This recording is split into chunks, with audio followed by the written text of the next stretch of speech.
Hi everyone and welcome back to Europeans in Taiwan. Today we're almost all the way up Taipei 101 since we are here in the German Institute talking with Julian. I'm Julian, I'm from Berlin. I've been living in Taiwan for about 1.5 years now. 6 months ago I started working here at the German office as Science and Technology Officer. What brought you to Taiwan in the first place? Came here as a language student, studied 1 year of Chinese at NTNU. I always kind of knew about Taiwan. My dad studied here, also Mandarin actually in the 1970s, a long time ago. First came here in 2013 with my parents and I really liked it. And then in 2019 I came back to study for 3 months, also Chinese. And then I decided to come here for a whole year because I think it's a great place to learn Chinese. Was there anything that your dad would tell you about Taiwan, or what was your expectations before actually coming here? I always knew the food was going to be very good. And actually there's also some Taiwanese restaurants in Germany. Not many, but there are a few. I also knew that the nature was going to be very nice. My dad always told me about his trip to Taroko Gorge. I think he walked into Taroko at that time because I'm not sure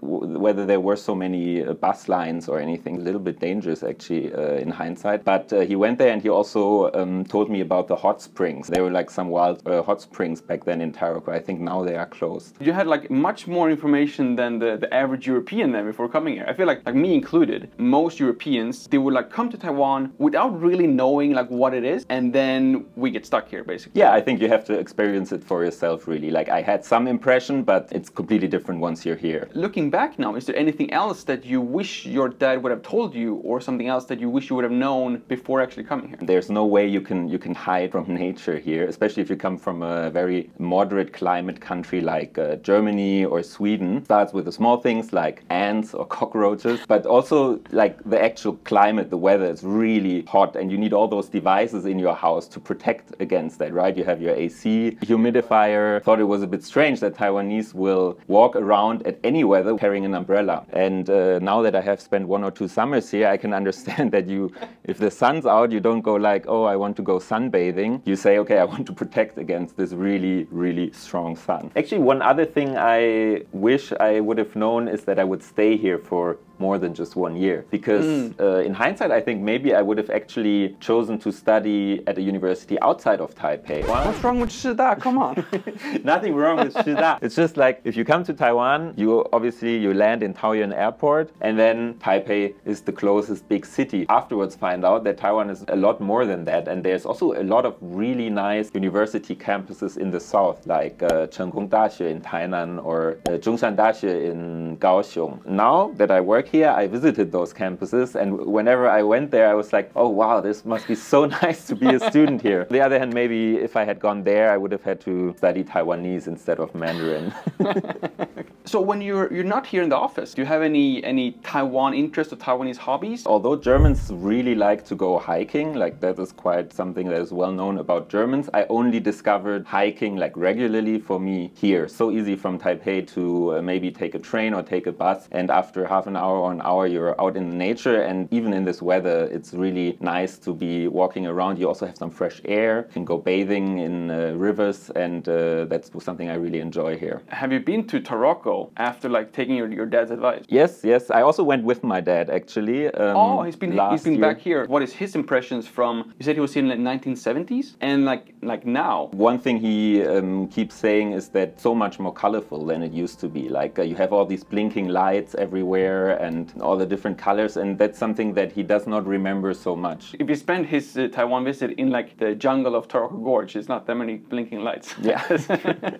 Speaking about like traveling around Taiwan, what would you say is your personal favorite location in Taiwan? I really like Mao Kung. There's one tea house there that's open for 24 hours. Yao Yue Tea House. Really enjoy going there at any time of the day, and you can just spend hours there, drink tea, have some food, play some board games, just enjoy the nature. Board games too, like German board games. They're like world famous, like Settlers of Catan. I think like every Taiwanese knows that as well, like Ka Dan Dao. What other things can you do here in Taiwan to get like the German experience? Coming from Berlin, I probably should say explore some of the Taipei nightlife, but I think one really nice activity always is the German Christmas market that I think happens every year. It's organized by the German Trade Office, not the German Institute, the German Trade Office, but the German Institute usually also is there. Going through my mental notes here, I also had a few questions about football since Germany was hosting the Euro 2024. I don't if this is a sensitive topic still, or like we don't have to talk about the football if you don't want to.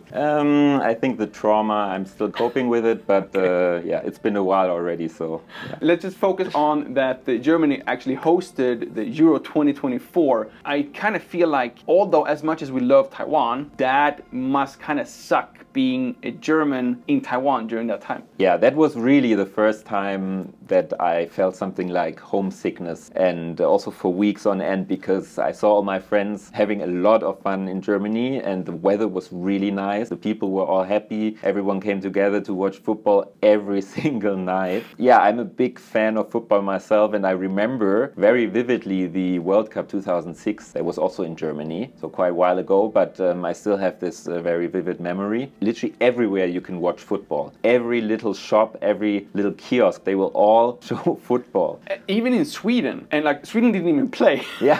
so I can't even imagine how it was like in Germany, like in Berlin as well. With a very unlucky, I have to say, unlucky ending for the German team. I think like as a European, as we do have some differences between like, you know, Northern Europe, Southern Europe, we may not always like agree on everything, of course. When it comes to like Euro or Eurovision Song Contest, I feel like those are the two things that like the literally entire Europe is just like, okay, let's just pause everything else. Now we're gonna focus on Eurovision. Now we're gonna focus on football. You are the Science and Technology Officer of the German Institute here in Taipei. Yes, that's the correct English title. Missing a little bit of what I actually do, but we had to decide for a title because there's only limited space on the name card. But you could also probably add like education, innovation, research, also student exchange, because I think especially if you're a young person, you're very impressionable, you're very eager to learn. So going somewhere to study can really have an impact on your whole life. You can look at me, I came here as a student and I've stayed here. I like it here, and also in the future I will always have Taiwan in my heart, so to say. One thing that we do, for example, on the government level is projects that are specifically directed at German Taiwanese researcher groups, and they conduct research together and try to find out new exciting things. I think you're right. I don't think you can fit that on one business card. So I think we're going to stick with the Science and Technology Officer. You mentioned like young people and studying. I feel like you're very young yourself. Also managed to find the only German more handsome than Andreas, who we interviewed last year. Feels like you have such an easy job being here in Taiwan, because like they're like world leading in both science and technology, same as Germany with like, you know, their world famous both design and like engineering. How is that working with Germany and Taiwan specifically? Like what kind of collaborations might we be able to see? Is an easy job in that sense. On the other hand, obviously there's so much you can do, like so many things you can think about that might be worthwhile pursuing, that you really have to see, okay, what will we focus on? One thing that for Taiwan is very relevant is semiconductors, and Germany also has a quite advanced industry in this regard, like engineering, mechanical engineering, battery technology, or green energy. In every German car there's hundreds of semiconductors, most of them from Taiwan. So it will make sense if Germans and Taiwanese work together to see how you can improve those chips and how you can make better cars in the future, also maybe through artificial intelligence. I remember reading that Germany has Europe's first TSMC factory. Do you have any like inside information or any updates you can share with us? Hopefully, if everything goes according to plan, it will go into action in 2027. So far, everything seems to be going really well. The like nitty-gritty stuff of the whole process is actually managed by the German federal state of Saxony. So they take care that there will be railways, that there will be schools for the families of the workers of the plant. It's not just a factory, it's like a whole community around. I mean, yeah, the place of the fab will be in Dresden, and then close to Dresden probably is where the families will also be living. And there's also like, I mean, what will they eat, right? We don't have 7-Elevens in Germany. Yet. I don't know, maybe they will also think about going there now. The percentage increase of 7-Elevens and night markets are going to like skyrocket in Yeah, Germany. we also don't have night markets as of yet. So that is really something that you have to think about, because there will be a few thousand people working there, and some will be going from coming from Taiwan. Recently, we actually had the first batch of engineers with their families come here to the German Institute and apply for their visa. So some will be going over already now, but you cannot just bring all the people from Taiwan over there, because Taiwan also needs engineers here. So you also have to make sure that there are enough skilled Germans who can also work in these plants. Currently, the state of Saxony has made it possible for 30 students from Germany to come here to Taiwan for studying here at NTU, and then now they are doing an internship at TSMC in Taichung, and hopefully they will in the future have the opportunity to put that into practice. When I think about engineering and like the design, then I feel like it's a match made in heaven between Germany and Taiwan. On the other hand, based on my personal experience of Taiwan and German maybe work culture and just like the way they behave in an office setting, I feel like there might be some issues between just how you guys normally work. Do you have any recommendations maybe for these like TSMC workers that are going to go to work with Germans, but also for the Germans who might end up working with Taiwanese? Sounds a little bit like a cliche, but I've also had Taiwanese friends tell me that I am sometimes very direct in what I say. People tell me that, and I think that is something that is definitely true. Germans can be very direct, so if they don't like something, even if your boss makes a suggestion and you don't agree with it, you will say it, and you will also give your reasons for why you don't agree with something. Taiwanese, on the other hand, are sometimes a little bit more indirect, maybe. So sometimes you ask a Taiwanese something and they will just say, 我想一想. The German will think, okay, they will think about it, and then I ask them again later. But actually what they want to say is maybe not, right? I've started to like do the same thing. So like if I'm in a night market and they offer me something, like when I just came here, I was like, no. Yeah. And it's like, 不要, 不要. Now it's like, 考虑一下. Yeah. And it's like, no, I'm not 考虑 anything. It's like, I've already made up my mind. Yeah, 我先不要. Yeah, 先不要, yeah. 等一下回来. And I'm like, nope. I'm out of there right away. Something that is also often said about Germans is that Germans really value work-life balance. But that doesn't mean that Germans are lazy. It just means that during the time that they actually work, they are very efficient, work for 8 hours a day, and then they go into their Feierabend, as we call it, right? 下班. If you translate it directly, it means celebration evening. Oh, nice. Okay. Off work. Celebration evening. Yeah, time to celebrate. Yeah, okay. So that's a word that's quite important. And that's also something that connects Germans and Taiwanese. So I would also want to focus on the similarities. So both are really 认真 and very committed to what they are doing and want to do it well. There you have all the information you need, so you don't buy the pig in the bag, as we say in Sweden. Do you have any other like German expressions or sayings that would maybe relate more to like your personal life in Taiwan, or that you often use in Taiwan? So when I first arrived here, that definitely would be an expression from my hometown, Berlin, which goes like, ich verstehe nur Bahnhof. I don't understand the MRT. In English it means, I understand nothing but train station. You have no idea what the other person just said, and you only heard Bahnhof. So when I was here in Taiwan in the beginning, that always happened to me. I wanted to practice my Chinese in real life. You say something and then an answer comes and you didn't understand anything. And that gets better over time, so there's less and less Bahnhof, I guess, yeah. That's so ironic, because I literally went to Germany for like the first time this summer. I went to Frankfurt, and literally the only thing that confused me was the Bahnhof, because I came to Germany thinking that, as you said, like everyone's respecting like their work time, and everyone is like efficient. Every single train was delayed. Yeah. And like the 5% that was not delayed was just cancelled. So I feel like that was the thing that confused me the most. I guess as Germans, you're used to it. That was also something that Andrea said like last time. Exactly, yeah. He was like, whatever you do, don't take the trains. Germans tend to be viewed as very like much being on time and always like everything is in order. This is not true for the German railway. So if you're traveling through Germany and you have a flight to Frankfurt and you want to make it to Berlin in time or to Munich, always count some extra minutes or hours. I was also like very surprised, because it literally felt like I was in Sweden, but everything was just like huge. Like the stores were like 2-3 times as big, the streets were like 2-3 times as wide, and I just felt like at home, but like a bigger small town in Sweden, if that makes sense.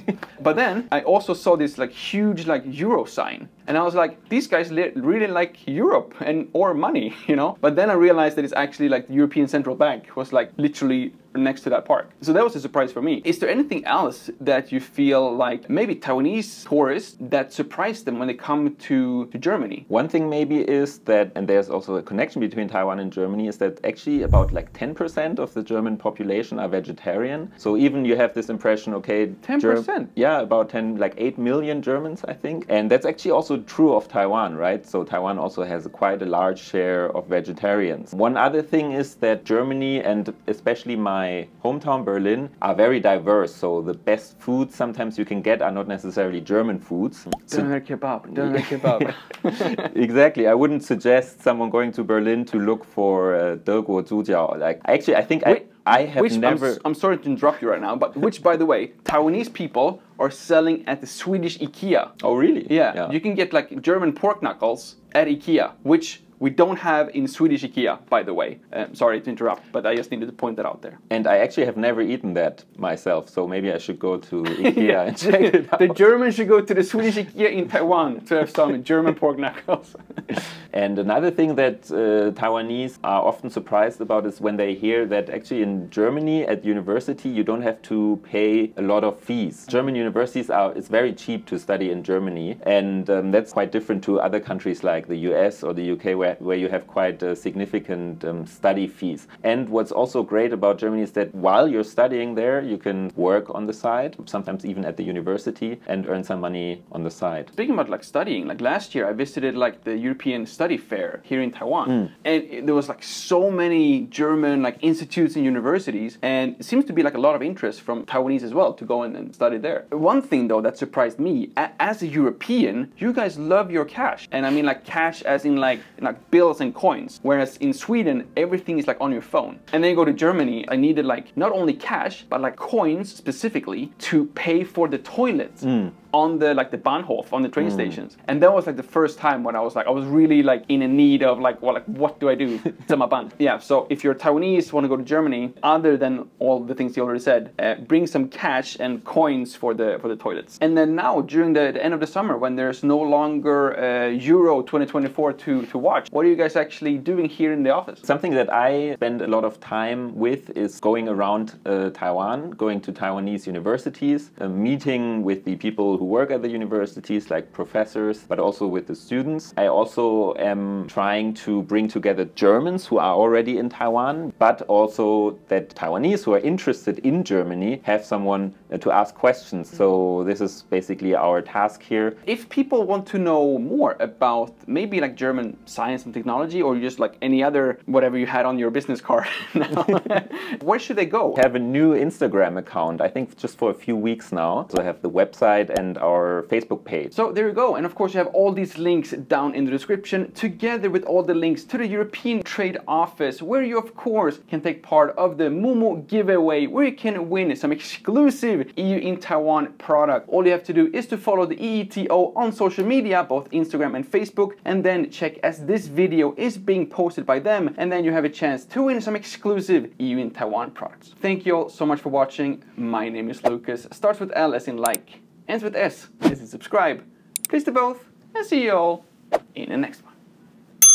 Do you always wear the same blue shirt for the EU? For the EU videos, yes.